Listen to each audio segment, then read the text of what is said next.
Hello, everyone. We are live, and this is our first rebranded Chats with the Author in the Nerdy Romantics Facebook group. So, for all of those who are joining live, welcome. If you are seeing the replay of this, welcome to the replay. We are talking today with Camille Baker, and she is author of the novel Have We Met?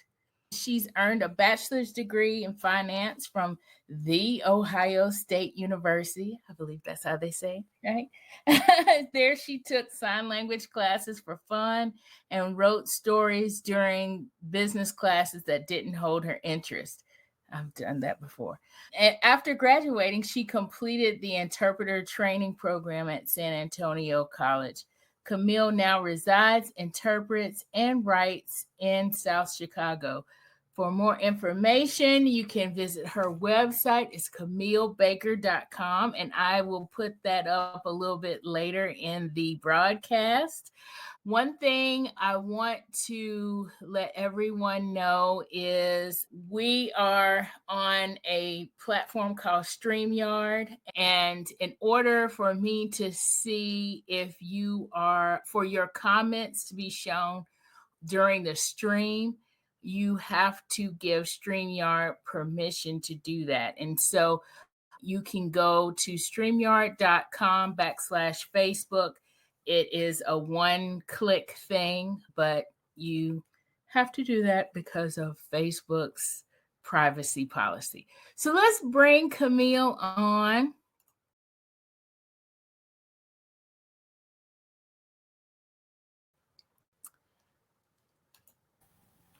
And all right, Camille, welcome. Thank you for having me. Oh, thank you for being with us. I am going to put on comments so I can see, but I'll try to post any of the comments that are questions. I'll post those, and that way we can both see as far as the comments and questions go. So, first off, I'd like to know from your bio, I'd like to know what got you interested in A, finance, and B, interpreting. Those are so different. Yes. Thank you, by the way, for your stressing of the and the Ohio State University. Yes. So I started off majoring in, what was it? Chemical engineering. So you can tell that because it took me a while to fish that out. Like, it didn't last long. I quickly knew that wasn't for me. And so I was kind of trying to find anything that I was interested in. Like, I don't know, I was 18, 19 and felt like I was like, okay, I'm failing at this. So I need to find something else I'm good at. I knew from high school I was good at economics because I took to it easily. Like, all the concepts, I picked it up quickly. And I've always liked math. So I was like, economics and math together is finance. So I'll major in finance. I minored in economics. And it was as I expected. It was something that I was able to learn, something that I was able to grasp, and I did well in my classes. So I was like, all right, this is working out.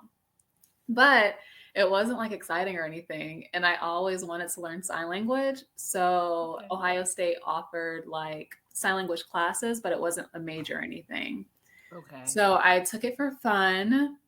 I took 4 classes there. And so after I was done with that, I was like, well, I wonder if I could do this interpreting thing. So instead of like working out of college or I tried to get a finance job. I applied to maybe 3 places, didn't get any of them. So I was like, all right, perfect. So it's meant for me to do the interpreting thing. And so that's where I went. Oh, okay. Mm-hmm. Cool.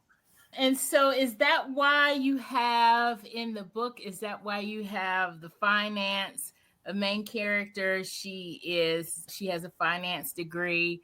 And then you also have the main character's brother being deaf. And so they had to do sign language there. Definitely. So the main characters, her college backgrounds, like that was an easy, like accessible pool from my background. So like I know economics, I know finance, I know what she would have learned in college. And then thinking how she could use it to do something that the character finds fulfilling. So working for a nonprofit. So yeah, pulled from that. And so with the brother, like lately in all my stories, I always want to see that deaf representation because in my work, like my whole goal is to make stories that feel as diverse as the world that I live in. And so in my world, like I'm surrounded by Black and brown people. So that's what you're going to see in my books. And also, I'm like heavily in the deaf community. I work with them. So I'm like, yeah, I see like deaf people day in, day out. So I want them in my book as well. Right.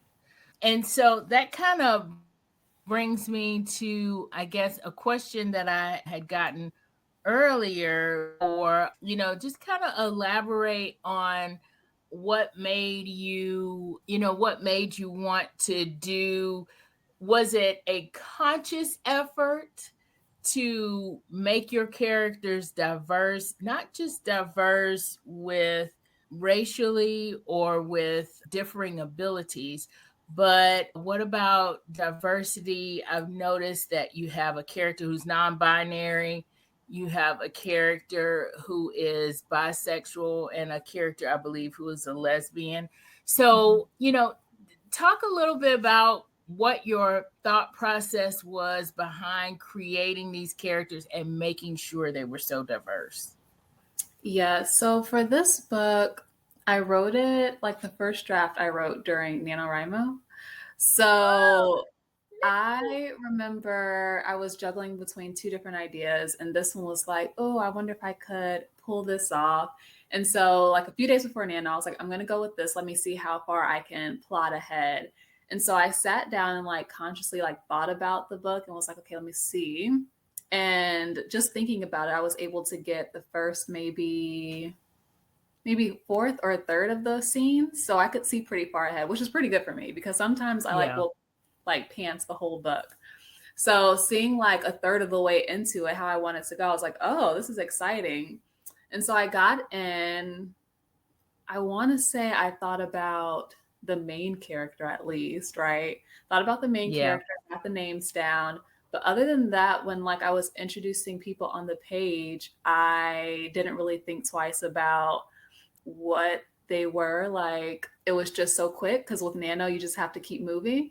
Yes. So then with like developing them, like for the most part, I kept like their first identities, like their sexual identities, gender identities, race stayed the same. So all of them stayed the same. I just fleshed out like their backstory and things like that in like the later drafts.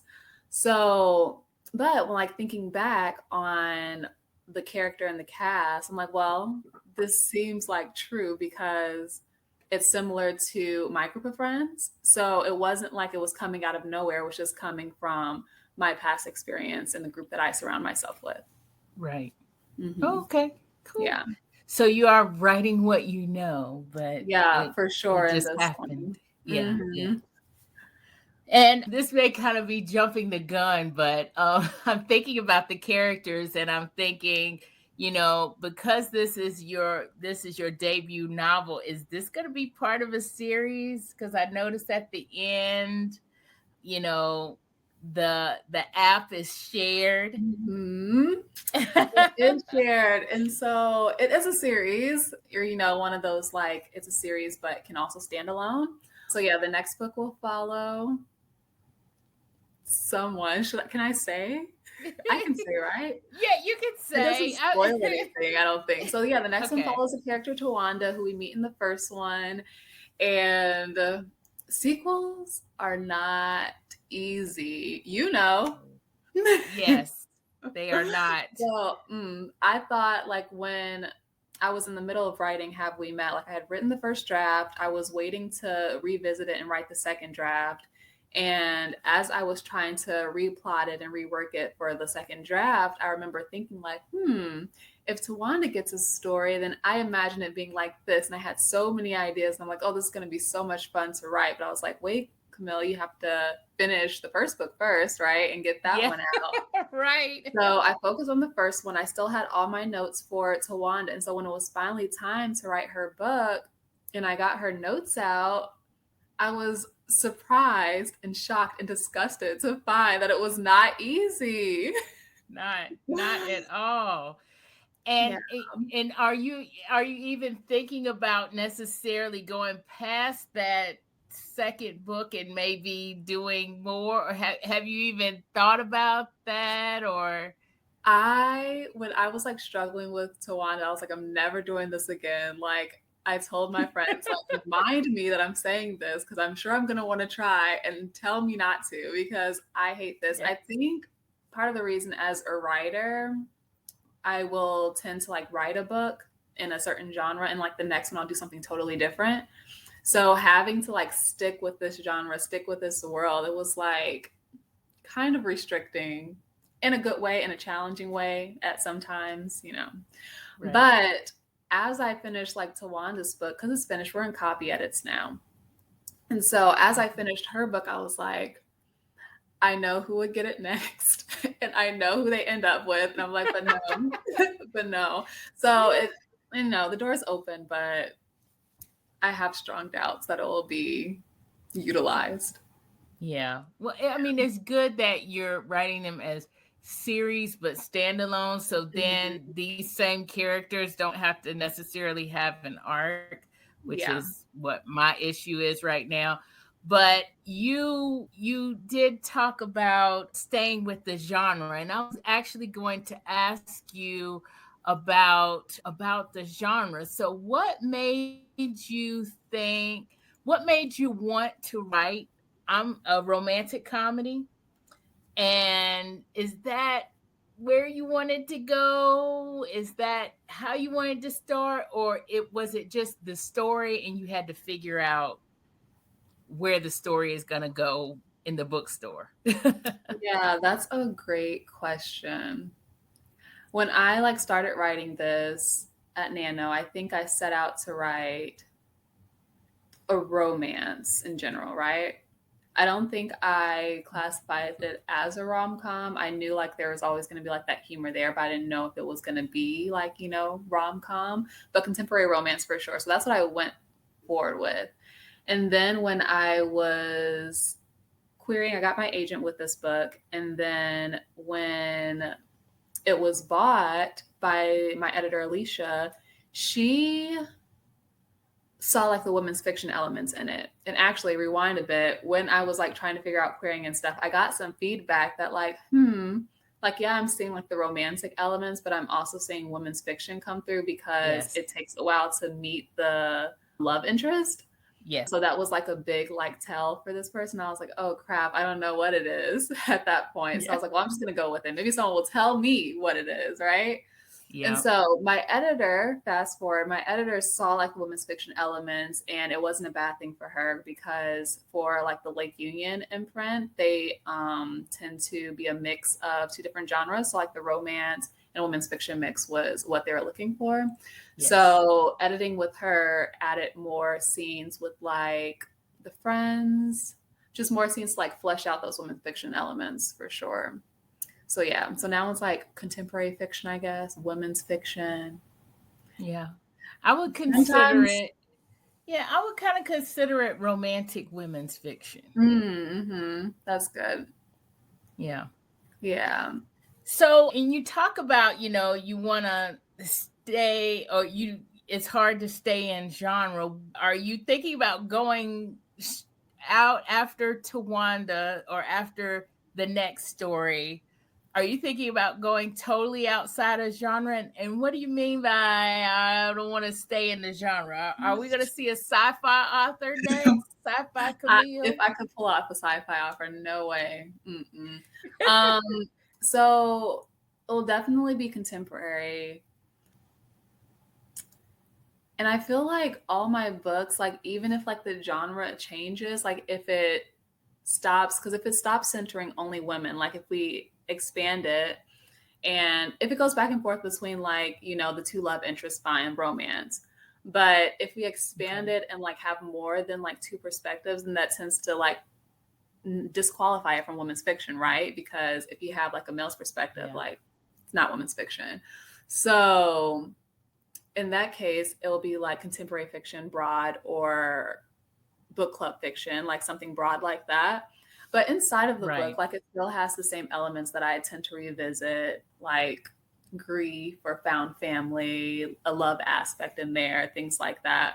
So it's like a different genre technically, but it will very much still be like a me book, you know?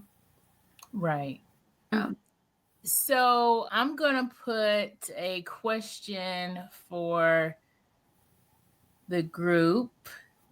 We don't exactly have a group yet. We kind of have a group going, but I'm going to put up a question for the group. To everyone, put in the comments what are your favorite scenes or any of your favorite characters from Have We Met? I want to ask you, who are your favorite characters and what was your favorite scene? Okay, so my favorite characters will definitely be Tawanda. That's why she gets her own book. And Leto, I loved him and loved every scene he was in. I love the dynamic between the siblings. So those are my two faves.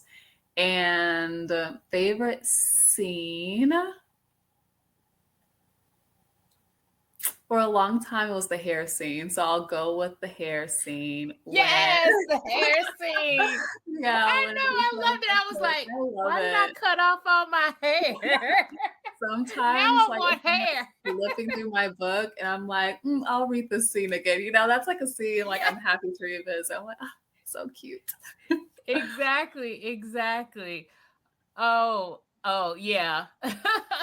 I like this too. We comment, one of my favorite scenes was the one where Corey is working out and Corey fixes her posture. Yes, I like that one too. Or the hair scene. Definitely the hair scene. Yeah. But yeah, there is something about those tense but intimate moments that it feels like if you don't have that, you don't have that real romantic element. It doesn't matter what the heat level is. It has to have those small intimate moments in there. Yeah. And for you, I mean, what makes a romance? What's a good romance novel for you? I mean, that to me makes me keep reading. But what about you? What's a good romance or even romantic women's fiction? Yeah, that's a great question. It's like a feeling. Let me see. It feels like when you're reading it, you feel like you know the characters. Like there's some like depth to it, like the pool, the tension. Let me see. I just read finally 7 Days in June. Oh yeah. I was like, this is romance. Like, I don't know what I've been writing before, but this is a romance. Just yes, it's definitely those moments between the character where, you know what my favorite part of romance is? The buildup, right? When they like get together, I'm just like, all right, that's fine. Like, yeah, it's fun.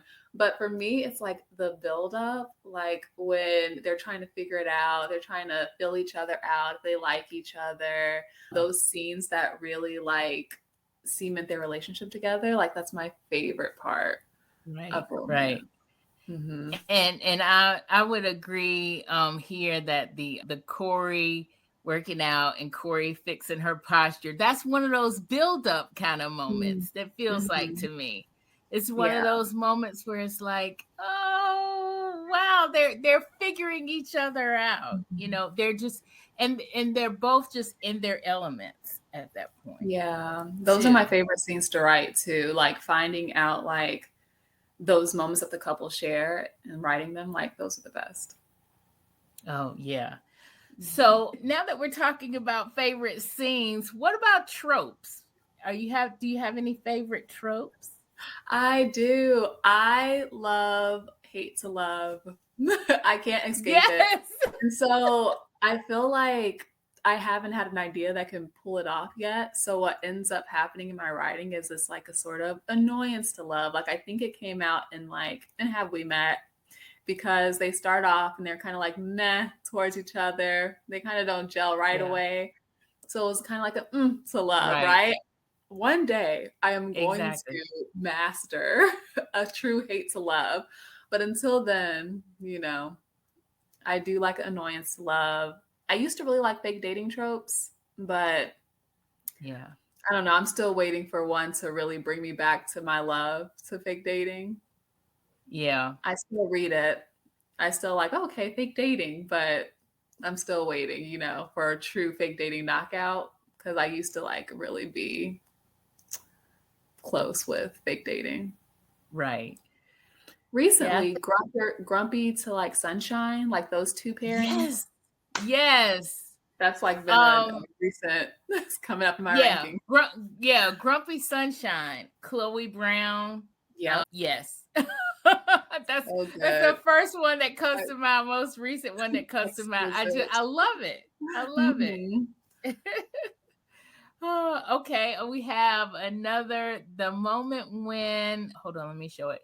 That moment when Corey says Corey is decidedly fine about that. Yes. You know, I could just imagine what he looks like. But what are you imagining? Like, if this were a movie, who would play Corrine and Cortland? Yeah. I had thoughts about Corrine. What is her name? Jacinta something Howard? Let me look it up. Okay. But I had thoughts of her. Like that's very familiar. I feel like I saw her in something and I was like, yes, that's how she would look. Jacinta, maybe? It's not coming up. But it's something like that. Something with a J. She was in something. I can't remember. They're saying Jacinta. Thank you. Huh. Jacinta Howard. What has she been in? That maybe that name is familiar, but I can't place her. I feel like she was in that show, like where like God texted me. I didn't watch but one episode. Oh yes, wow. Okay, yeah.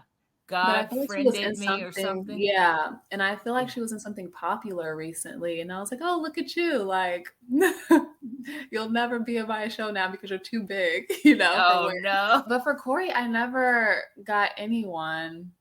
Never pictured any like specific actor. I got nothing. Yeah, I'm seeing him. Yeah, I'm seeing him, but I'm not seeing necessarily an actor either. But I'm seeing him. I'm kind of seeing. No, I don't think he would work. I was thinking it's like there's so many like new actors, but like to match like locks, so they're gonna have to like wear like a wig, a locks wig, and it'll just look horrible. And you know, oh my gosh, I hate when they have to do that, because the guy that I was thinking about, he had locks in this particular thing, but they were a wig, and I was like, I've seen him without them, and he does not. He looks good without them. He does not look good with them because it was a wig. So you just don't know. But so when we're talking about the characters, what about any of the other characters? Are you picturing anybody for any of the other characters? I love the mom. Me too. Did I have a mom thought? No. I feel like maybe I did. Maybe I put it in like a Pinterest board, but no. But Tawanda, you know, since she has another book, I had to figure out who I wanted her to look like. And I found it. What is her name? Scotty Beam. I saw her on Instagram and I was like, you're gorgeous. And that's how I would picture Tawanda to look. But yeah. Oh, wow. Now I'm going to have to look up Scotty Beam. Yeah. Okay. Like a music I'm journalist. gonna have to look that up. Okay, I'm gonna have to look her up and see. What else? No. Mm-mm-mm. And like for like character descriptions, that comes sometimes in like the first draft, I'll like know how someone looks, but usually for me, it's like in subsequent drafts. That's when I'm like, okay, I need to figure out and get a description down. Yeah. So yeah, by being that you wrote this during Nano, yeah, how did that come about? Are you just like hearing them in your mind? Are you just getting a feel for them and then you're picturing them? Or Yeah. Yeah. That's exactly the order for me. Yeah. Gosh, I had another question when we were talking. Oh, the friends. I was thinking because you were talking about Tawan, and I'm thinking about the friends and Corey's friend or Corrine's friend group that develops, and especially that scene, the scenes where I think it's Elise's goodbye party or leaving work Leaving work. party. And they're doing like an amazing race through, through Chicago. So yeah, I mean, you're there, right? So these are all familiar. Is this familiar to you, or did you have to do any research for it, or have you done this before? Because it sounds so fun. I have not done it. It does sound fun. So yeah, so I wrote this book 2019, Nano, and I moved back to Chicago. I was born in Chicago. Lived there for maybe 5 years total in my like growing up life. So like 3 years of it, I can't remember. It was like a baby years. And then from 8 to 10 lived there. So I just came back to Chicago in 2019, wrote this August 2019, wrote this in November. So I was asking my aunts and asking like all my family in Chicago. I was pulling up Google Maps to see where everything was. And then, like, when I was out driving, I was like, oh, I'm near where I put this. Let me go and drive over. So I drove to make sure everything was there. I mentioned a restaurant in there that I saw on like this local Chicago show. It's called Check Please, and they like go check out restaurants around the city. And I was like, oh, that sounds like a nice place. And it ended up in the book. And I was like, well, I have to try it. So I went and tried it. I did diligent research. I had to eat sandwiches. Of course. And for the museum part, I was like stressing. I didn't make it to test this out until during line edits, like copy edits type. So we had already finished editing the book. But still, I was like, I don't know if this is possible to do, to like go up to this like dinosaur. Like, I know it's there because you see it, but I don't know if like you can get there on foot, if it's accessible. So this is like during the pandemic, everything was like pretty much shut down. And like my aunt drove me like past, like she parked in like a no park zone, but she was in the car, so it was fine. And like hopped up, I was like bundled, it was cold. And I like ran up the stairs. There are barricades because it was closed for the pandemic. And I was like, crap, how am I supposed to see if I can like get to this dinosaur from this side? And I was like, you know what? I got to do what you got to do. So I like went past the barricades, like went up, and I got like pictures with the dinosaur. I was like, perfect. It's checked. And yeah. Oh, wow. That's funny. I was able to clean up a few lines that didn't make sense because like I actually like had to change because I learned like I tried going up 2 separate ways, like from different sides. And so figured that out, changed the lines and like the copy edits. And I was like, whew, now, like, now it makes sense. Won't call me out as much. Right. Because they will call you out. They will. I'm sure they'll find something. It's like, oh, this is not here. No. It's like, okay, it is in my world. Calm down. Right. Oh gosh. So we had one comment which made me want to ask you. They were talking about Dani Brown book is a good fake dating book. Yes, a good fake relationship book. It is. This kind of segues into, I wanted to ask you, what are some of your, or do you have any favorite romance novels? Yeah. First, That's first question. What are some of your favorite romance novels? Let me tell you my favorite recent read. So I already mentioned 7 Days in June. That's like gonna be a favorite for a while. So I read that recently. And I just read Real by Kennedy Ryan. Oh, yeah. I have not read it yet. Oh, It's so good. Like I got it from like an indie bookstore because I was there. Like I went there a month before. There's a book club, and I saw it and I was like, no, I'll just read on my Kindle or I'll like do the audiobook because I knew it was kind of long and my attention span has been like so small. But the second time I was there, I was like, it's just a really beautiful cover. It's so pretty. is. I'll show y'all the cover. Like, It's a yeah, right? that's a gorgeous cover, everybody. Gorgeous cover. So I was like, I'm just gonna buy it because I would like to have this cover. And then I started like reading it, like flipping pages. It had been a while since I flipped pages, and it was just amazing. Like that was my life for the next few days, was like reading that. Mm-hmm. So good. And the Kiss Quotient series. Yes. By Helen Huang. Yes. I'm not pronouncing that, but Kiss Quotient, Bride Test, Heart Principle. I don't know which one is my favorite of the three. Like I keep switching depending on like my mood, but I read the first two twice. I loved it so much. Oh yeah. I think I read the first one like 3 times. I was like, let me make sure I got this right. Right.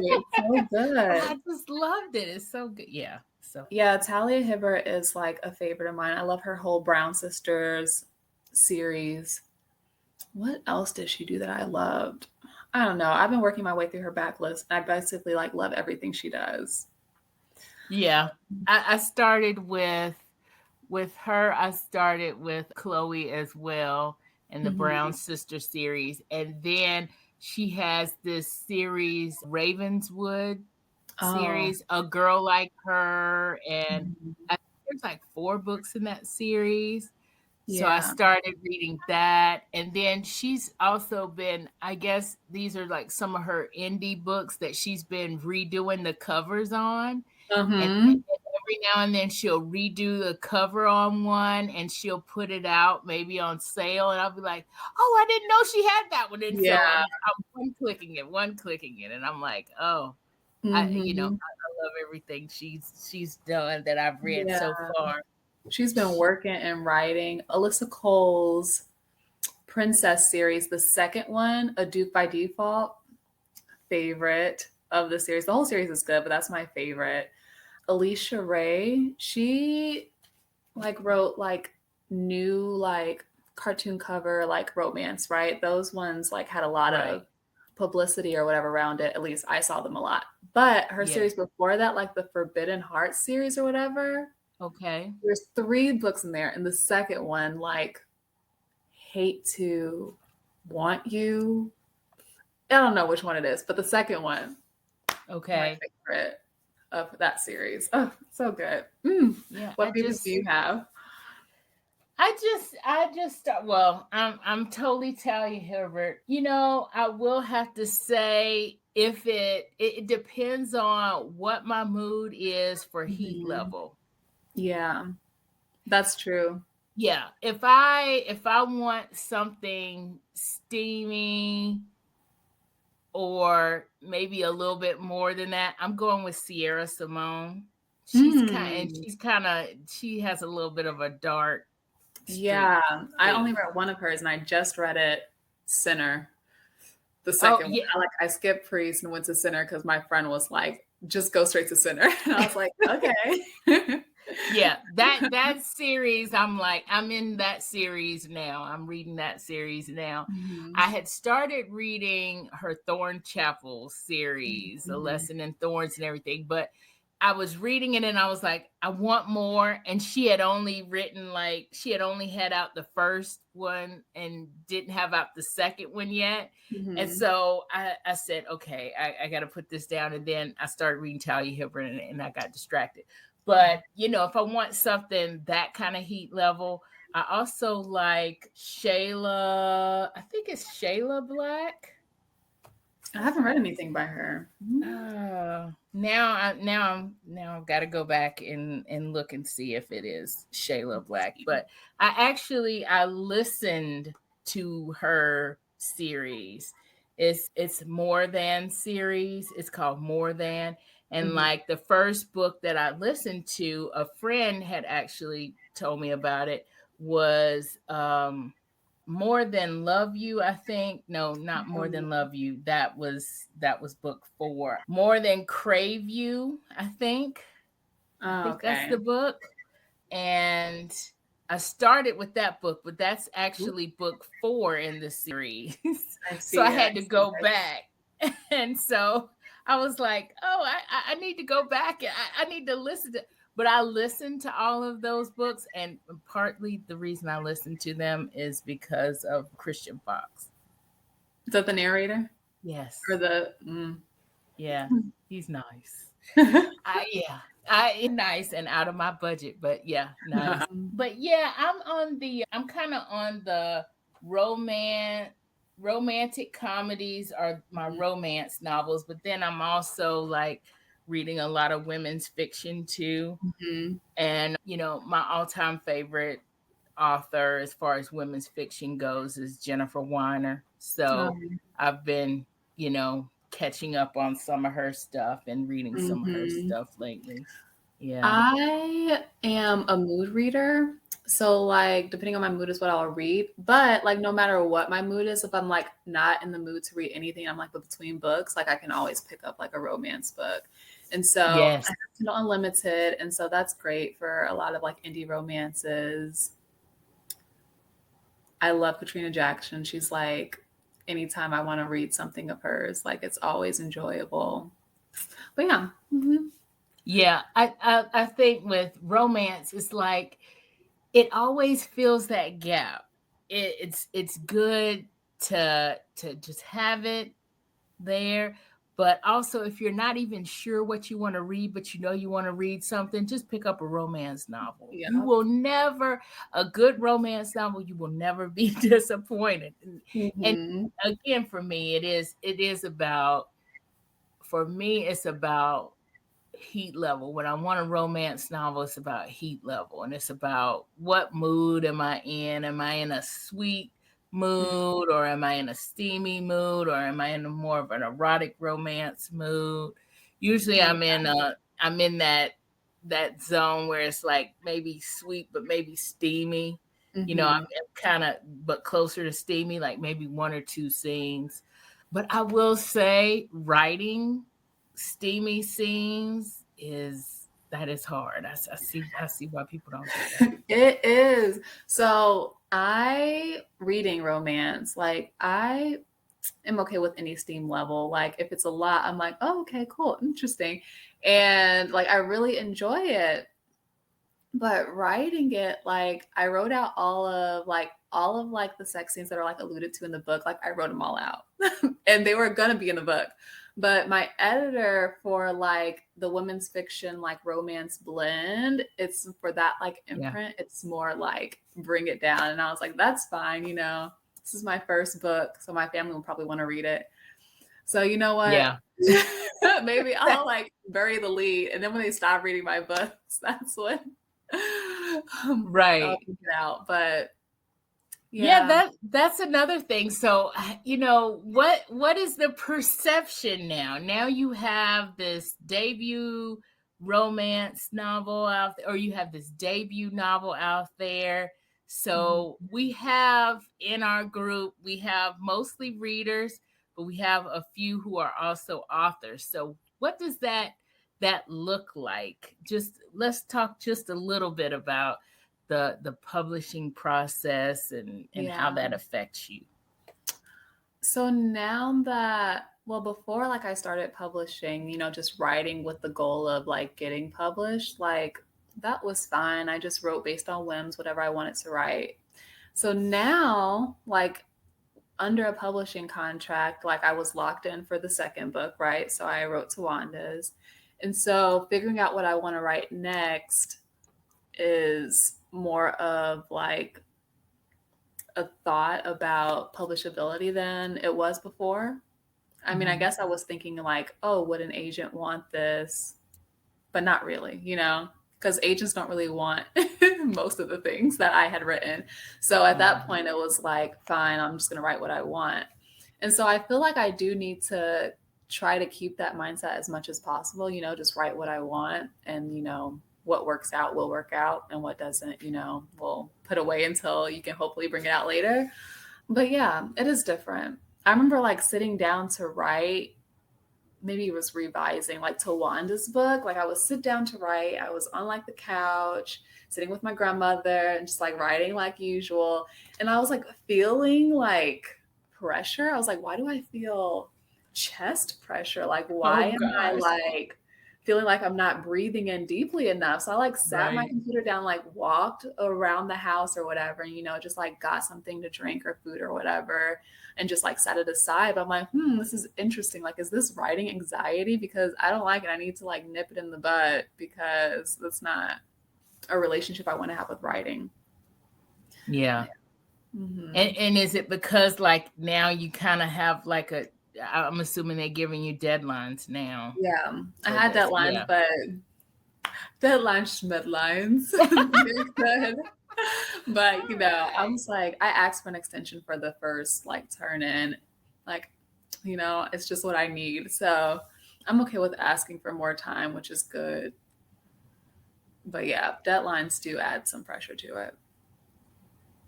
So for everyone who's out there, if you have any questions for Camille, I know I've been talking a whole lot here, but we're coming up on, we have about 15 minutes left in this stream, or not in this stream, but we have about 15 minutes left of our allotted time. So if you have any questions for her, please put them in the comments and we will ask those questions. One question I did have, or one comment someone made to me, a friend made to me about the book, is that she liked that the main character, Corrine, didn't really have it all together, like didn't have her life together, but that she was making this effort to find really what she wanted to do versus just having a job. So how close is that to kind of, is that written from experience? Was that something that you consciously did? Was it catharsis? How did that whole storyline come about? Because that ended up being a big discussion for us about like our life journeys and career journeys. Yes. I feel like I just like seeing characters who are in flux, who don't have it all figured out. I feel like even characters that seem like they have it all figured out on the outside, like you end up learning throughout the story that that's not the case. But yeah, definitely once I graduated college, like I worked in the career center when I was as an undergrad, like my junior and senior year, I worked in like the career center of the Right. business school. So I'm seeing like my peers go in and they have their suits on. They're going into these interviews with like these huge companies. They're getting job Right. offers. I'm like entering their like job offer information, seeing them about to start making $50,000 coming out of school. And I'm like, dang, like y'all got your life together. And I'm here not getting a job. I'm interviewing for, I was interviewing for a lot of places. I feel like maybe in retrospect, I didn't cast a wide enough net. But I'm like, I'm not getting any bites on like the 3 jobs that I was willing to work. Like, that's why it was so small. It's like, these are the 3 I would be willing to work in finance, right? Right. So I was like, well, dang, like I don't know what I'm doing next. I'm gonna transfer to like a community college to do the sign language program because they didn't have one at the university. So community college was the best option. And then got homesick, moved from Ohio to back to San Antonio. So yeah, definitely related to like that life in flux, still figuring it out type of situation. Mm-hmm. Yeah, for sure. And also with that, so when you started writing, so I'm assuming that I'm not assuming anything. I'm going to ask you. So now that you have a book out, are you a full-time writer now? Do you Like, have something else? Are we catching you after you've come home from, a day at the office? I'm happy with how my life looks right now. So what is happening is I part-time interpret, which I had been doing. So before I got published, I was almost full-time interpreting, right? About 40 hours a week, but sometimes it's like 35 because you like add jobs. It fluctuates from week to week. So I was doing that. I interpret part-time at a community college systems, and then I like write around that schedule basically. And so that's what I've continued to do. With pandemic, I'm interpreting remotely. So it's like interpreting classes. This is our finals week. So we're almost done.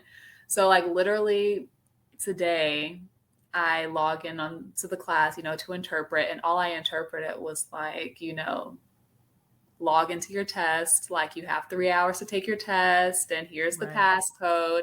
I interpret that. I wish my student good luck, say it was nice working with them that semester.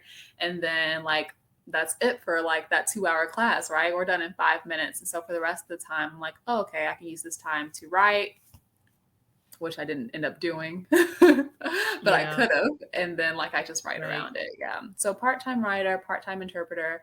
And I love interpreting so much that, this is what I want to do, part-time both. If I stop interpreting, I don't know. I don't know if full-time writing is a goal of mine.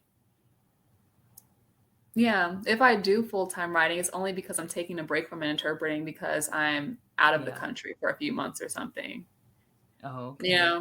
Like I can see that. So writing was not necessarily your first love. It was just, it was a hobby for a while that you liked, and it became a little more.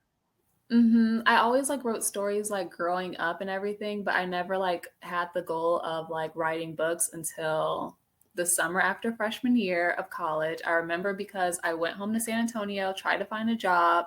I couldn't find a job. No one was hiring me. So I like spent a lot of time at the library reading books. And somewhere between like book number 10 and 11, I was like, I want to write one of these. And so that's when like I started writing, and that was 2011. Oh, okay. Yeah. Oh. So I started writing then, but never like got on like a consistent writing basis until maybe 2014, 15. And that's when I was like starting to learn about publishing and the process and everything. Is that when you also learned about Nano? I always like to find out how people find Nano. Yeah, like learned about Nano through like Twitter streets, I'm sure, like the Twitter writing people talking about it. And I was like, let me try to do it. I think my first Nano I tried was maybe 2015. Yeah, 2015 or 16. Okay. Yeah. Cool. So again, for those who are out there, we've got a little less than 10 minutes left. So if you have any questions that you want to ask Camille, please put those in the comments. I have a question for you if we don't have any. You have a question for me? I do. What are you working on? Oh, okay. Wow. I am working on right now book 2 of, well, it was supposed to be a romantic comedy, but this book is a little bit darker. So I think the series is going to end up just being contemporary romance. And funny enough, which is another question I wanted to ask you about the app, but funny enough, mine also has a dating app in it. It has not anything like yours, but it has a dating app in it. And partly the whole reason why this whole thing came about was because I did a blog serial. One summer I went on Tinder and I blogged about it. And so that actually became my most engaging thing on my blog ever. I love those stories because I'm very cynical about dating apps. So I'm like, yes, please tell me your experience. Oh my, it was an interesting experience, but it's funny how like the experience, I think what it did for me personally writing about the experience helped me kind of create a voice, you know, because I think my writing before was a little bit poetic and flowy and all of that, but that's not really my voice. I'm kind of snarky and, you know, and when I think about it, I'm really good with the comeback. Now, in person, I don't necessarily I'm not good but with when you have time to comeback. think about it, you're like, oh, I got something good for you. Right, exactly. It's like 5 hours later, and then it's like, Like, oh, I know what I want to this say is what I should have said. right. So, you know, that kind of ended up coming out in that particular blog series that I did. And so when I started writing the first book, that's what ended up coming out. So I said, oh my gosh, this is going to be a romantic comedy. But I noticed, like with the first book, it was definitely also women's fiction because it was coming from the main character was a woman. It was kind of coming from a place of her accepting kind of not necessarily how she was being seen by kind of how she was being seen by the guy. And so I really wanted to delve a little bit more into some social issues. And then around the time when I started the second book, something happened in the news that I found really upsetting and really disturbing. And it was that's why it kind of went dark. That's why the second book kind of went dark, because that one piece and how people were reacting to that one piece really bothered me. Somebody said I remember that blog. Yeah. But it took a dark turn. So the first book is she's plus size, so it's kind of writing from that angle. And those are not necessarily funny scenes, but that's kind of part of the thread, the women's fiction thread. And I noticed with all of my things that I'm writing, it kind of has a little bit of a women's fiction thread because they're going on an emotional journey. And this second one was going to kind of talk about race because this character just pops up in the first one. And he's just a bad guy. And I wanted to write a bad those guy. characters. I love when they pop up and surprise you. It's like, oh my gosh. I wanted to write this bad guy character. And at first it was going to be funny. But then that one news situation that kind of went along with a little bit of the theme from this next book, it kind of made it dark. So it kind of went a dark route. So, I mean, it's not dark like, oh my gosh, this is, you know, horrible. This is violent. This is, you know, it's not like that. But I know if I market it as a romantic comedy, it's not going to work. Yeah, but I think it's beautiful that you allow what you're seeing in the world and everything that causes discomfort in you or whatever. I think it's nice that you allow it to influence your art, you know, in the time, like, and not be like so like holding on to like, no, this was my plan, but like being open to like the artistic process is something I'm still learning to do. Right. You know, and for me, it's something that I don't think I ever thought about until I got writing buddies. Right? And, you know, I have some in-person writing buddies that I write with.